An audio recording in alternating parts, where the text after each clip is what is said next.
अस्सलाम वालेकुम दोस्तों, आज की इस वीडियो में आपको खुशामदीद कहते हैं। अगर आपने हमारे चैनल को अभी तक सब्सक्राइब नहीं किया तो फौरन हमारे चैनल को सब्सक्राइब कीजिए ताकि मजीद आने वाली तमाम वीडियोस आप तक बर वक्त पहुँच सके। कहा जाता है कि लैला सऊदिया और मजनू यमन का था। तारीखी हवाले से लैला मजनू बुनियादी तौर पर एक अरबी की एक असल दास्तान है। इसमें बयान करदा किरदार तारीखी तौर पर साबित माने जाते हैं कि लैला मजनू दो हकीकी शख्सियात थी। मजनू का असल नाम या जिस नाम को असल तस्वुर किया जाता है कैस इब्न मलूक है। वो एक मालदार नजदी कबीले बनु आमिर के सरदार का बेटा था। लैला का नाम लैला बिन्त महदी था। एक रिवायत के मुताबिक लैला और मजनू बचपन में एक ही मदरसे में पढ़ने जाते थे और तब ही इनमें बाहमी उल्फत पैदा हुई। बचपन में कैस और लैला दोनों अपने कबीले की बकरियां चराते थे और एक साथ बैठते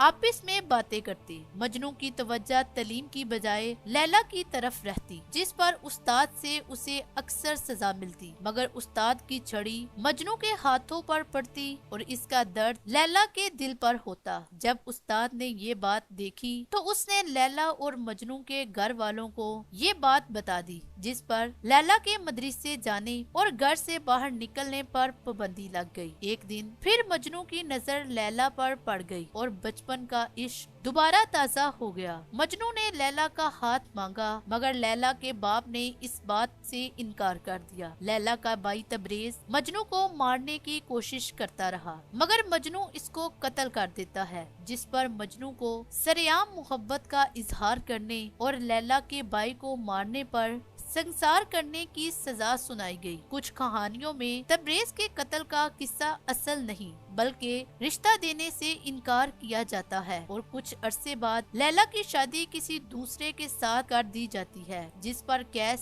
पागल सा हो जाता है। जामियातुल अजहर शोबा उर्दू के सरबरा डॉक्टर इब्राहिम मोहम्मद इब्राहिम अल मिस्री लिखते हैं कि लैला मजनू की शदीद इश्क और मोहब्बत की कहानी कोई फर्जी दास्तान नहीं है, जैसा कि डॉक्टर ताहा हुसैन ने इस बात को जाहिर किया है। ये पहले सदी का सच्चा वाकया है जो अरब के नजद के इलाके में रोनमा हुआ और पूरी दुनिया के लिए लाजवाल बन गया। मजनू एक मालदार नजदी कबीले बनु आमिर के सरदार का बेटा था। वहाँ एक गोरा चिट्टा खूबसूरत और खुशगुफ्तार नौजवान था, बल्कि वो शायर भी था। कैस ने लैला के ऊपर शायरी करते हुए एक जगह क्या खूब लिखा है, जिसका तर्जमा कुछ यूं है कि वो एक चांद है जो एक सर्द रात में आसमान के वस्त में चमक रहा है। वो नहायत हसीन है। उसकी आंखें इस कदर स्याह हैं कि इन्हें सुरमे की जरूरत नहीं। कैस के वालिदैन अपने खानदान के साथ लैला के वालिद के पास गए और लैला का रिश्ता मांगा। लैला के माँ बाप को दागे बदनामी गवारा न हुआ। उन्होंने रिश्ता देने से साफ इनकार कर दिया। इसी दौरान कबीला सकीफ के एक नौजवान ने भी, जिसका नाम वर्द था, लैला को शादी का पैगाम दिया।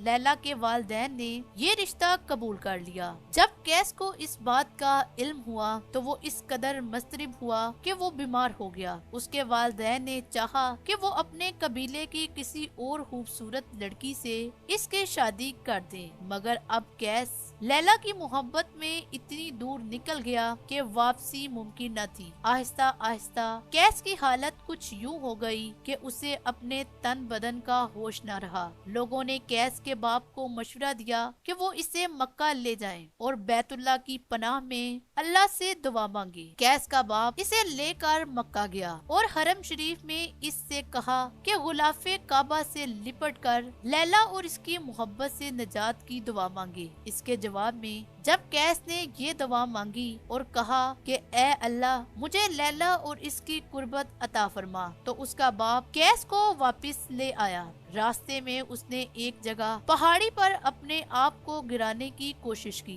मगर लोगों ने इसे पकड़ लिया। अपने कबीले में वापस पहुंचकर कैस का बाप एक बार फिर लैला के बाप के पास गया ताकि उसे लैला की अपने बेटे से शादी पर आमादा करने की कोशिश करे, मगर इस बार भी पहले की तरह इनकार हो गया। लैला की शादी इस दूसरे लड़के से कर दी गई जिसका प्याम आया था। लैला खुद भी कैस की मोहब्बत में गिरफ्तार थी, मगर खानदान की नेकनामी और वालिदैन की अताअत से मजबूर थी। जब कैस को ये मालूम हुआ कि लैला की शादी हो गई है तो इस पर क़यामत टूट पड़ी। उसका ज़हनी तवाज़ुन बिगड़ गया और अपने वजूद को भूल गया। फिर एक दिन सहरा में निकल गया, लैला को आवाजें देता रहा, पहाड़ों, दरख्तों और जंगली जानवरों से पूछता रहा कि लैला कहाँ है। इसी हाल में एक दिन उसकी नजर एक हिरनी पर पड़ी। वो इसके पीछे हो लिया और निगाहों से ओझल हो गया। उसके घर वाले सहरा में इसे ढूंढते रहे। चौथे दिन वो इन्हें एक पथरीली वादी में रेत पर मुर्दा पड़ा मिला। रवायात के मुताबिक लैला भी शायरा थी और यही चीज है कि जिसने इस मोहब्बत भरे किस्से को एक अलमिया बना दिया। जब भी कोई इंसान इस वाक़ये को याद करता है तो इसका दिल और आंखें रोती है। ये मुमकिन था कि ये मोहब्बत शादी के जरिए इनके इज्तिमा और खुशियों भरी जिंदगी इन्हें हासिल होती, मगर तकदीर के आगे तदबीर का कहां बस चलता है। दोस्तों, अगर आपको मेरी ये वीडियो पसंद आई हो तो हमारे चैनल को सब्सक्राइब करना मत भूलिएगा और तब तक के लिए हमें इजाजत दीजिए। अल्लाह निगहबान।